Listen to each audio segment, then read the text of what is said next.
Welcome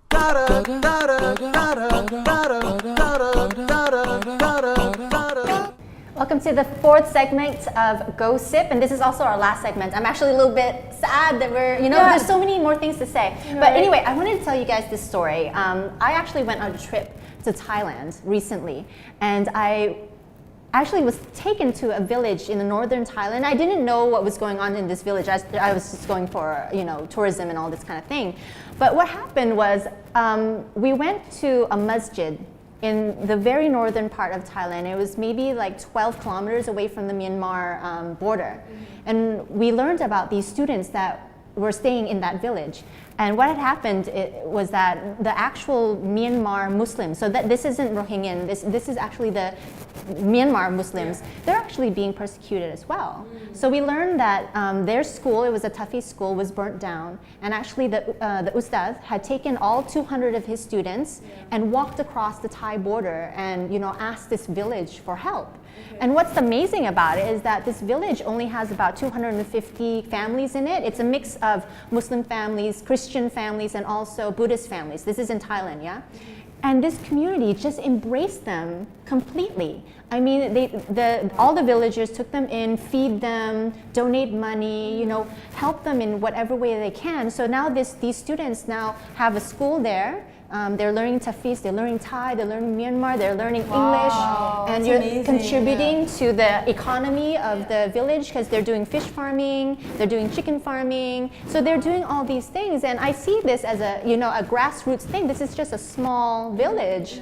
So it doesn't take, huge projects, it doesn't take a whole nation, but it actually takes a community of people with a heart that is focused on helping. You just have to decide that you want to help, and you can. We all should just accept that problems are everywhere, right? True. Whether it's in your home or into your school, into your university, into your work life or nation, it is everywhere.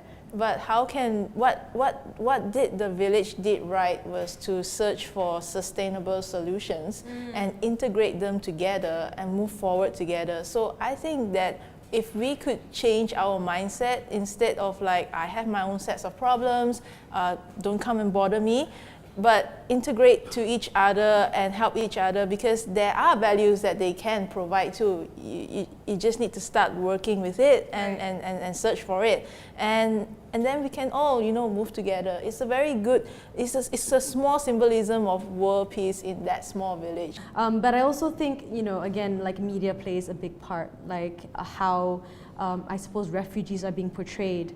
I think we were discussing this a little bit before.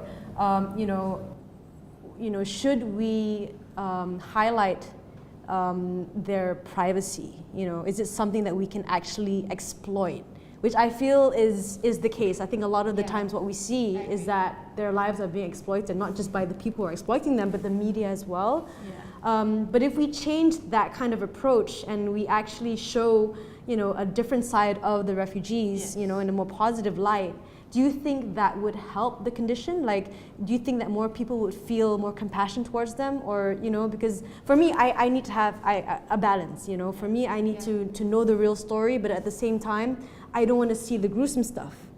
So how do we, you know what I mean? I think there has to be both. You have to know the real situation and where they come from. The situation where they come from, but we also have to see some of the success stories. We don't see enough of that. I am starting to see some. I mean, there's a new Syrian refugee doctor that just graduated in London. He was highly, highlighted. So, we do have to see these success stories that they're not a burden.